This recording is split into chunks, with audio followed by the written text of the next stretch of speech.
தையற்காரர் ஒருவர் தனது கடையில் துணியை தைத்து கொண்டிருந்தார். அவருடைய மகன் அருகில் இருந்து அவர் வேலை செய்வதை பார்த்து கொண்டிருந்தான்.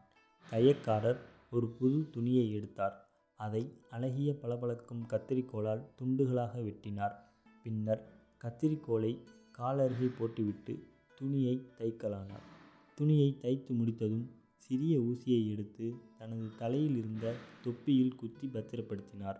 இதை பார்த்து கொண்டிருந்த மகன் அவரிடம், "அப்பா, கத்தரிக்கோல் விலை உயர்ந்தது, அழகானது. அதை அலட்சியமாக காலடியில் போட்டீர்கள்.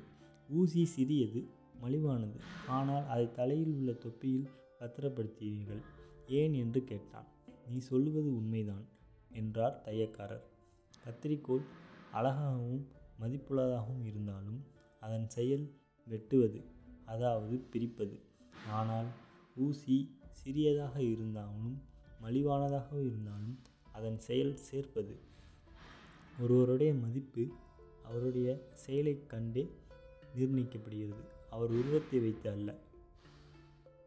நல்லதையே செய்வோம், நல்லவர்களாகவே வாழ்வோம்.